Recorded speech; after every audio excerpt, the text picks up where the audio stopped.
ونقول ہم اہل سنت والجماعت علماء حق مسلمان کہتے ہیں کہ ان اللہ تعالی اتخذ ابراہیم خلیلا، کہ اللہ رب العزت نے حضرت ابراہیم علیہ السلام کو اپنا دوست خلیل بنایا تھا۔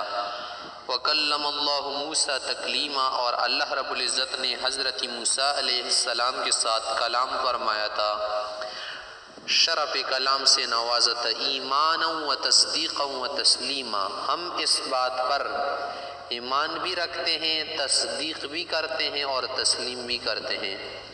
مسلمانوں کا یہ عقیدہ ہے کہ اللہ رب العزت کا ابراہیم علیہ السلام کیا تھے؟ خلیل تھے، اللہ رب العزت کے دوست تھے۔ قرآن کریم میں بھی ہے کہ ان اللہ واتخذ اللہ ابراہیم خلیلا وکلم اللہ موسیٰ تکلیما، کہ موسیٰ علیہ السلام کے ساتھ کلام کیا تھا اور ابراہیم علیہ السلام کو اپنا خلیل بنایا تھا۔ اور بھی انبیاء کے متعلق آیا ہے کہ حضرت رسول اللہ علیہ السلام کو اللہ نے خلیل بھی بنایا ہے، حبیب بھی بنایا ہے۔ تو یہ ہمارے مسلمانوں کا عقیدہ ہے، اہل سنت علماء حق کا عقیدہ ہے۔ بعض لوگ کہتے ہیں کہ اللہ اور بندے کے درمیان تعلق محبت ناممکن ہے۔ وجہ یہ ہے کہ محبوب اور محب کے درمیان مناسبت ہونی چاہیے۔ اللہ رب العزت قدیم ذات ہے، ازلی ابدی ذات ہے، اور انسان کیا ہے؟ ایک حادث ہے، ایک مخلوق ہے، ایک کیا ہے؟ ابتدائی چیز ہے، اس کی کوئی کیا نہیں، یعنی ازلی ذات نہیں ہے۔ انسان تو کیا ہے؟ مخلوق ہے، اور اللہ رب العزت مخلوق نہیں ہے، وہ خالق ہے۔ تو مخلوق اور خالق کے درمیان کوئی مناسبت نہیں ہے نا۔ جب مناسبت نہیں کسی بھی طرح سے، تو محبت کس سے ممکن ہے کہ دونوں کے درمیان محبت ہو؟ اور وہ یہ بھی کہتے ہیں کہ اگر کوئی شخص چاہے نا کہ اللہ کا دوست بننا چاہے تو اللہ کا دوست نہیں بن سکتا۔ اسی طرح اگر کوئی چاہے نا کہ اللہ کی محبت حاصل کرے، اللہ کا پیارا بن جائے، تو یہ ناممکن ہے، بعض لوگ کہتے ہیں۔ اور اس طرح سے یہ بھی کہتے ہیں کہ اللہ اور بندے کے درمیان تعلق ناممکن ہے۔ دنیا میں تو ہم دیکھتے ہیں نا کہ ہم کسی کے ساتھ تعلق رکھتے اس لیے تو رکھتے نا کہ وہ بھی انسان ہوتے ہیں، ہم بھی انسان ہوتے ہیں، تو اس لیے ہم کیا کرتے ہیں؟ کسی سے تعلق بناتے ہیں۔ اسی طرح سے دیکھا ہوگا کہ جب کسی کو پیار کرتے تو انسانی ہوتا ہے نا، لال پیار تو کوئی نہیں کرتا، لال عشق، کہ ہو تو انسان اور کرے محبت کس سے؟ گدھے سے، ہو تو انسان محبت کرے کتے سے، ہو تو انسان محبت کرے کسی سے، کسی اور چیز سے، مثلا جانور میں کسی بھی جانور سے۔ تو جب ایسا کیا ہوتا ہے؟ ایک جرم ہوتا ہے، اور ہونا بھی اکثر ناممکن ہوتا ہے نا کہ کوئی گدھے کے ساتھ اسی طرح سے کسی چیز سے محبت و پیار کرے۔ محبت و پیار کا تو مطلب ہی یہ ہوتا ہے نا کہ دونوں طرف سے ہو۔ اگر ایک طرف سے ہونا تو بھی کیا ہوتی ہے؟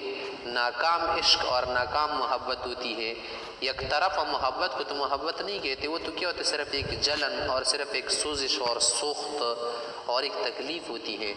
محبت کا مطلب تو یہ ہے نا کہ دونوں کے درمیان واقع ہو اور دونوں طرف سے ایک دوسرے کو چاہے۔ جب انسان محب ہونا تو اللہ اس کا کیا بنے گا؟ محبوب۔ اگر ایک انسان اللہ کا محب ہے نا تو اللہ بھی اسے چاہے گا، جیسے قرآن کریم میں آیا ہے کہ اللہ رب العزت ایسے لوگ پیدا کرے گا کہ وہ اللہ کو پسند ہوں گے اور اللہ ان کو پسند ہوگا۔ اور اس طرح سے مسلمانوں کے متعلق آیا ہے کہ والذین آمنوا اشد حبا للہ، مسلمان لوگ تو اللہ کو زیادہ پسند ہوتے ہیں اور زیادہ محبوب ہوتے ہیں۔ اور اس طرح سے ایک اور جگہ پر آیا ہے کہ یودہم الرحمن، اللہ ان سے کیا کرے گا؟ محبت کرے گا، مودت کرے گا، اللہ رب العزت کو پسند ہوں گے۔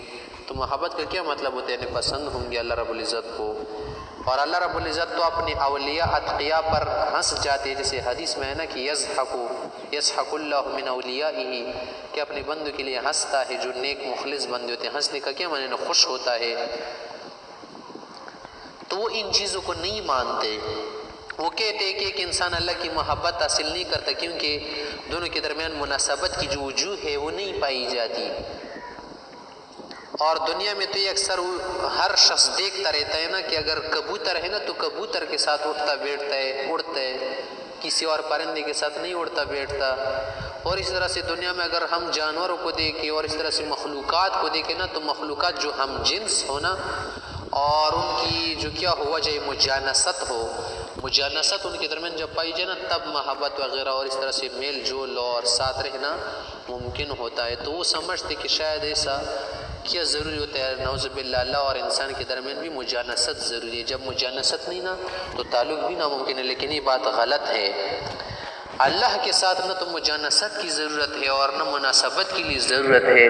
اللہ رب العزت ان چیزوں کا محتاج نہیں ہے، اور اللہ رب العزت نے ممکن کر دیا ہے، اللہ رب العزت نے اس کا اعلان کر دیا ہے کہ اگر کوئی شخص چاہے نا کہ اللہ کی محبت حاصل کرے، رسول نے فرمایا ہے، اللہ نے فرمایا ہے کہ فاتبعونی، پھر میری اطاعت کرو نا، تب تمہیں اللہ رب العزت کیا کرے گا؟ یحبب لکم ویغفر لکم ذنوبکم، اللہ تم سے محبت بھی کرے گا اور گناہ بھی معاف کرے گا۔